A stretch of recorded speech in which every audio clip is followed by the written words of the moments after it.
in optimization problems, just like this problem, you will always have two main components, a constraint and an objective function.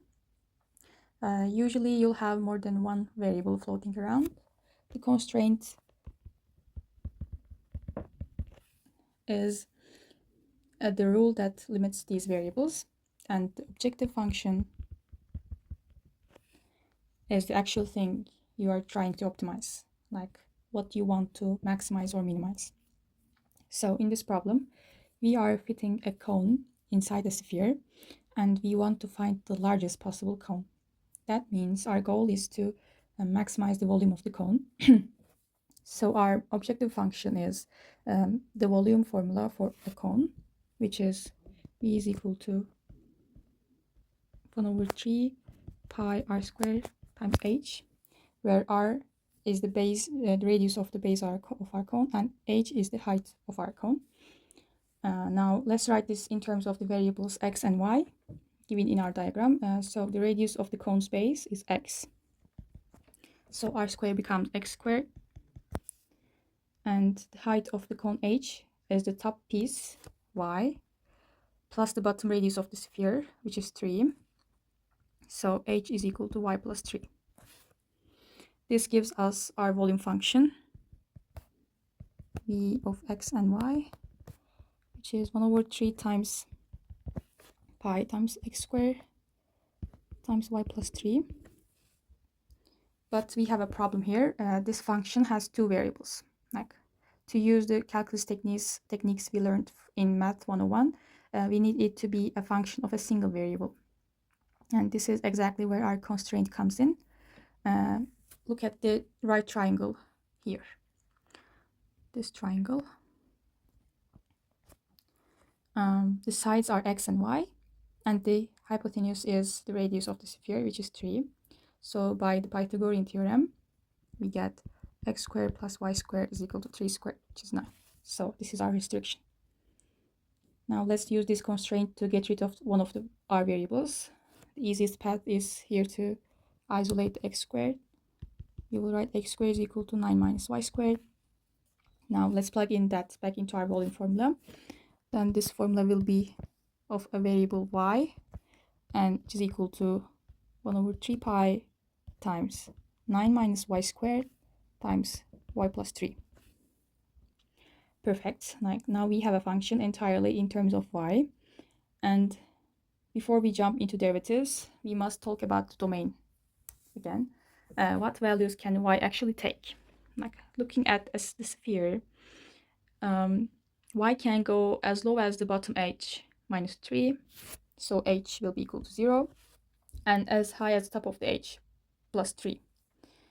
So y can be plus 3 here and can be minus 3, so making h 0, okay. And so our domain is, for y, our domain is minus 3 and 3. So now if y is exactly 3 or minus 3, the volume becomes 0. So it's not much of a cone anymore, but mathematically those are our endpoints. So we need to always define our domain before optimizing, because it saves you from picking values that don't make physical sense for geometry. Here in our case, these are the points minus 3 and 3 for the y value. Okay, our setup is done. Now the rest is just maximizing this function on our interval minus 3 and 3. So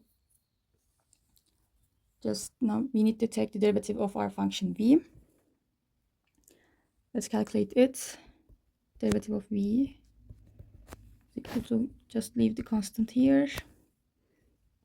And I'm going to calculate derivative of the first derivative of the first one is minus 2y times the second one plus the first one times the derivative of the second one, which is 1.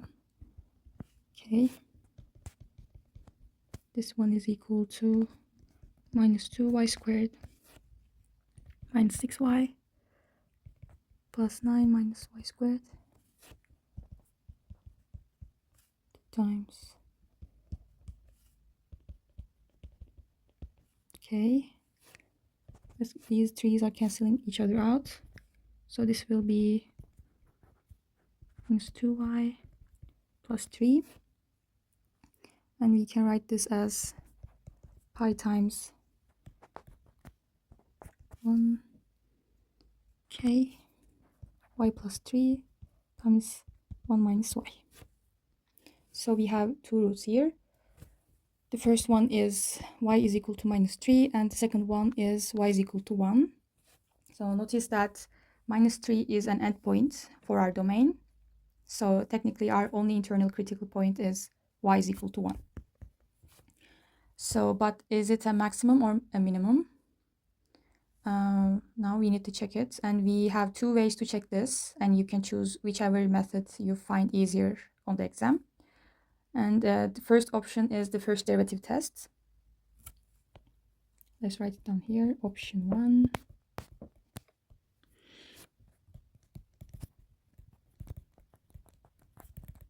Okay. Let's draw a number line for our domain. Minus 3, 3. And put our critical point 1 here. If we pick a number between minus 3 and 1, like 0, and plug it into the derivative, you just calculate it, and we get a positive value. Like if you plug 0 here, we get a positive value. So this is positive. And if we pick a number between 1 and 3, we get a negative value. Okay, and the function is increasing, then decreasing. Then the shape guarantees that 1 is a local maximum. The second option is second derivative test.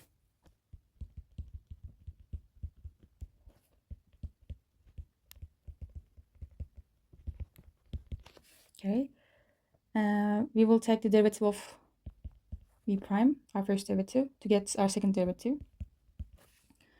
It's a very simple linear expression. Let's calculate it. We are going to take the derivative of this. It will be equal to pi times minus 2y minus 2. And we will put our critical point y is equal to 1. Then this will be equal to pi times minus 4. The result is a negative number, and a negative second derivative means that the graph is concave down, like that. Like that, concave down. Which instantly confirms we have a local maximum at y is equal to 1. Either way, you prove that y is equal to 1 maximizes the volume. So we are almost done, but we need to always double check what the question is actually asking. So it doesn't ask at what y value does the maximum occur. It asks to find the volume of the largest cone. So we take our optimal value, y is equal to 1, and we will plug it in our actual function here. So let's do this here. We are going to calculate v1.